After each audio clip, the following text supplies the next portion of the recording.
نحمدہ ونصلی ونسلم علی رسولہ الکریم۔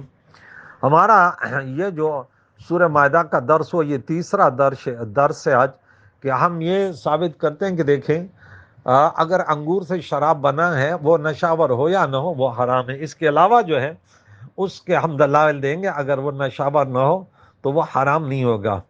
تو اس کا ہم موضوع رکھیں گے جس مشروب کی تیزی سے نشہ کا خدشہ ہو، اس میں پانی ملا کر پینے کا جواز۔ جس مشروب کی کثیر مقدار نشاور ہو، اس کی قلیل مقدار کے جائز ہونے پر فقہا احناف نے اس سے بھی استدلال کیا ہے کہ جب نبیذ میں شدت اور حدت ہو اور وہ اس شدت کی بنا پر نشاور ہو، اس نبیذ میں پانی ملا کر اس کی شدت کو کم کر کے اور اس کے حدت کو توڑ کر پینا جائز ہے، اور یہ عمل خود رسول اللہ صلی اللہ علیہ وسلم اور بکر و صحابہ اور فقہا تابعین سے ثابت ہے۔ امام محمد بن حسن شیبانی متوفہ 189 روایت کرتے ہیں کہ ابراہیم نخعی بیان کرتے ہیں کہ حضرت عمر رضی اللہ عنہ بیان کرتے ہیں کہ ایک نشے میں مدہوش اعرابی لایا گیا دیہاتی۔ حضرت عمر رضی اللہ عنہ نے اس سے عذر طلب کیا۔ جب وہ اپنے مدہوشی کی وجہ سے کچھ نہ بتا سکا تو آپ نے فرمایا اس کو باندھ دو، جب اس کو ہوش آ جائے تو اس کو کوڑے لگا دینا۔ پھر حضرت عمر رضی اللہ عنہ نے اس عرابی کے مشکیزے میں بچے ہوئے مشروب کو منگوایا، پھر آپ نے اس کو چکھا تو بہت تیز اور سخت تلخ نبیذ تھا۔ آپ نے پانی منگوا کر اس کی شدت کو توڑا پھر آپ نے اس کو پیا اور اپنے ساتھیوں کو پلایا۔ پھر آپ نے فرمایا جب اس کی تیزی اور نشہ تم پر غالب آ جائے تو اس کو پانی سے توڑ لیا کرو۔ امام محمد فرماتے ہیں ہمارا اسی پر عمل ہے اور یہی امام ابو حنیفہ کا مذہب ہے۔ کتاب الآثار امام محمد صفحہ 183 اور 184، کتاب الآثار امام ابو یوسف صفحہ 226، مصنف عبد الرزاق جلد نمبر 6 9 اور صفحہ 224، امام ابوبکر عبداللہ بن محمد بن ابی شیبہ صنعانی متوفہ 235 وہ روایت کرتے ہیں کہ حضرت ابن عباس رضی اللہ تعالیٰ عنہ بیان کرتے ہیں کہ نبی اکرم صلی اللہ علیہ وسلم سبیل پر آئے اور فرمایا مجھے اس سے پانی پلاؤ۔ حضرت عباس رضی اللہ تعالیٰ نے کہا کہ ہم آپ کو وہ چیز نہ پلائیں جس کو ہم آپ کے گھر میں تیار کرتے ہیں، جس کو ہم اپنے گھروں میں تیار کرتے ہیں۔ عقائد و جہاد کے گھر میں بھی اس طرح، یعنی صبح کو کچھ چوارے وغیرہ یا اس طرح چیزیں، اس میں صبح پانی ڈالا جاتا تھا اور رات کو بھگو کے صبح پیتے تھے۔ تو یہ کہتے کہ ہم اپنے گھروں میں بھی تیار کرتے ہیں۔ آپ نے فرمایا نہیں، مجھ کو وہ چیز پلاؤ جس کو لوگ پیتے ہیں۔ حضرت عباس رضی اللہ عنہ نبیذ کا ایک پیالہ لے کر آئے، آپ نے اس کو چکھا، پھر ماتھے پر شکر ڈال کر فرمایا پانی لاؤ۔ پھر آپ نے اس میں پانی ملایا، پھر 2 یا 3 بار فرمایا اور زیادہ ملاؤ، اور فرمایا جب تم کو نبیذ تیز لگے تو اس طرح کیا کرو۔ مصنف ابن ابی شیبہ یہ جلد نمبر 8 میں صفحہ 139 اور 40، اور مصنف عبد الرزاق میں جلد نمبر 9 صفحہ 256 اور 26، اور سنن کبریٰ للبیہقی میں جلد نمبر 8 صفحہ نمبر 300 اور 305 اور وغیرہ میں یہ موجود ہے۔ حضرت ابو مسعود رضی اللہ تعالیٰ بیان کرتے ہیں کہ جس وقت نبی اکرم صلی اللہ علیہ وسلم کعبہ کے گرد طواف کر رہے تھے، آپ کو پیاس لگی اور آپ نے پانی مانگا۔ آپ کے پاس ایک برتن سے نبیذ لایا گیا، آپ نے اس کو سونگا اور پھر تھوڑے سے انہوں نے یعنی اس کو اچھا نہ سمجھا، فرمایا میرے پاس زمزم کا پانی ڈول میں لاؤ۔ پھر آپ نے اس میں پانی ملا کر اس کو پی لیا۔ ایک شخص نے پوچھا یا رسول اللہ صلی اللہ تعالی علیہ وسلم کیا یہ حرام ہے؟ آپ نے فرمایا نہیں۔ مصنف ابن ابی شیبہ میں اور اسی طرح نسائی میں یہ حدیث نسائی میں جو ہے وہ 5719 میں یہ موجود ہے۔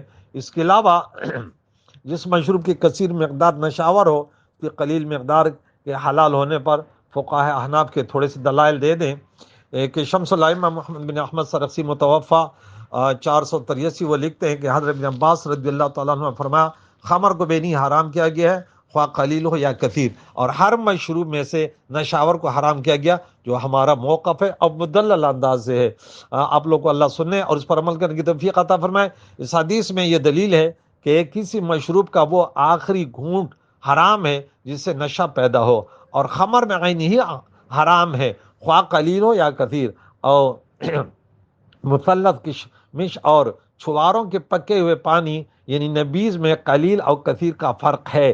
اس کی قلیل مقدار حلال ہے اور جس گھونٹ کے بعد نشہ پیدا ہو وہ حرام ہے، اور وہ کثیر مقدار کا آخری گھونٹ ہے۔ حضرت بن عباس رضی اللہ تعالیٰ نے فرمایا جو پیالہ نشاور ہو صرف وہ حرام ہے۔ امام یوسف نے فرمایا اس کی مثال کپڑے میں خون کی طرح ہے، اگر کپڑے میں قلیل خون ہو تو اس کے ساتھ نماز جائز ہے، اور اس کی مثال نفقے کی طرح ہے، اگر انسان اپنی کمائی سے اپنے اور اپنے اہل و عیال پر خرچ کرے تو جائز ہے، اور اگر خرچ میں اسراف کرے یعنی ناجائز محل میں خرچ کرے تو یہ ناجائز یہ نہیں ہے، یہ ناجائز ہے۔ اس طرح نبیذ ہے، اگر اس کے کھانے کے بعد پیا تو کوئی حرج نہیں ہے، اور اگر اس کو بقدر نشہ پیا تو یہ ناجائز ہے کیونکہ یہ اسراف ہے۔ اس لیے جب نبیذ پیتے ہوئے نشہ ہونے لگے تو اس کو چھوڑ دے۔ دیکھیے مثلا دودھ حلال ہے، لیکن اگر کسی شخص کو زیادہ دودھ پینے سے نشہ ہونے لگے تو وہ زیادہ ناجائز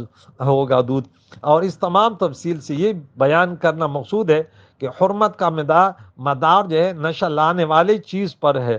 البتہ خمر مطلقاً حرام ہے جو انگور سے، نیز خمر کو تھوڑی مقدار میں پینا زیادہ پینے کا محرک ہوتا ہے، اس لیے اس کو تھوڑی مقدار بھی حرام ہے۔ اس کے برخلاف مثلث یعنی انگور کا شیرہ جب جوش دے کر پکایا جائے، اس کا 2/3 اڑ جائے اور 1/3 باقی رہ جائے تو اگر وہ شیریں ہو تو سب کے نزدیک اس کا پینا حلال ہے، اور جب وہ جوش دینے سے گاڑھا ہو جائے اور نشآور نہ ہو تو امام ابو حنیفہ اور امام ابو یوسف کے نزدیک اس کا پینا حلال ہے، امام محمد کے نزدیک اس کا پینا جائز نہیں۔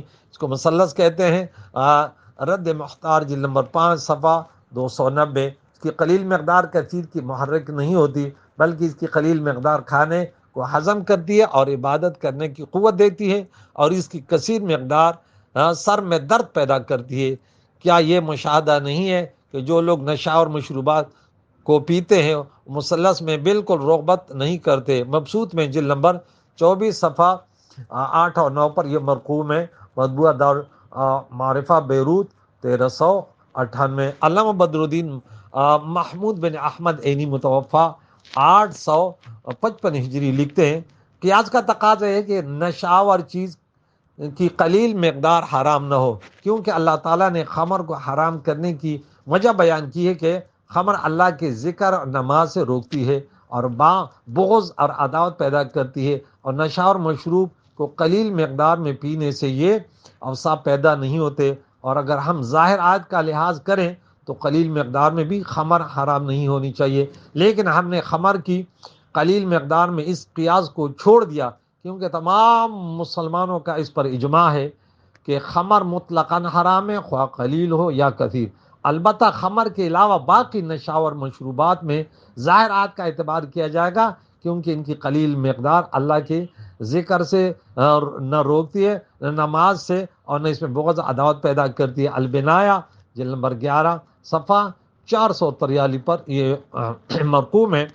علامہ سید محمد امین ابن عابدین شامی حنفی متوفہ 1252 لکھتے ہیں کہ خمر کے علاوہ دیگر مشروبات جو کثیر مقدار میں نشاور ہوں اور قلیل مقدار میں نشاور نہ ہوں تو اگر ان کی قلیل مقدار پینے سے کھانے کو ہضم کرنے کا ارادہ کیا جائے اور قیام اللیل پر قوت حاصل کرنے کا ارادہ کیا جائے، یا دن میں روزہ رکھنے پر قوت کے حصول کا ارادہ کیا جائے، یا اعداء اسلام سے قتال کی قوت کے حصول کا ارادہ کیا جائے، یا مرض کو دور کرنے اور دوا کے قصد سے ان کو پیا جائے، تو یہ امام ابو حنیفہ اور امام ابو یوسف کے نزدیک حلال ہیں اور امام محمد کے نزدیک مطلقاً حرام ہے، خواہ ان کی قلیل مقدار یا کثیر۔ اور چونکہ اب فساد عام ہو گیا اور لوگ عیش و طرب اور لہو و لعب کے لیے ہی ان مشروبات کو پیتے ہیں، اس لیے متاخرین نے امام محمد کے قول پر فتویٰ دیا ہے.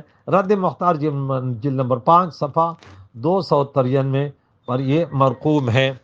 تو کریم اللہ سے دعا ہے ہمیں ان چیزوں سے دور رہنے کی جو نشے کی طرف لے جائے، جو لہو لعب کے لیے پی جائے. اللہ بچنے کی توفیق عطا فرمائے. لیکن اب فرق مراتب کرنے چاہیے کہ ان کا کیا، جو شراب انگور سے بنے ہیں ان کا کیا حکم ہے. دوسرے مشروبات اگر وہ کسی دوائی کے لیے پی جائے اور وہ نشاور نہ ہو، جو قرآن نے جو اس کی علت بیان کی ہے، تو اس پر حرمت یا اس میں کوئی کہے کہ حد لگے گا تو یقیناً حدود اللہ کو پھلانگنا ہے، اور اللہ تعالیٰ نے اس سے منع کیا ہے. کریم مولا سے دعائیں ہمیں قرآن مجید فرقان حمید کو ایسے سمجھنے کی توفیق عطا فرمائے جو فقہا نے سال و سال ان پر محنت کی ہے اور ان کتابوں کو مرتب کیا. اللہ تعالیٰ ہمیں اس پر عمل کرنے کی توفیق عطا فرمائے. وما علیہ الا البلاغ.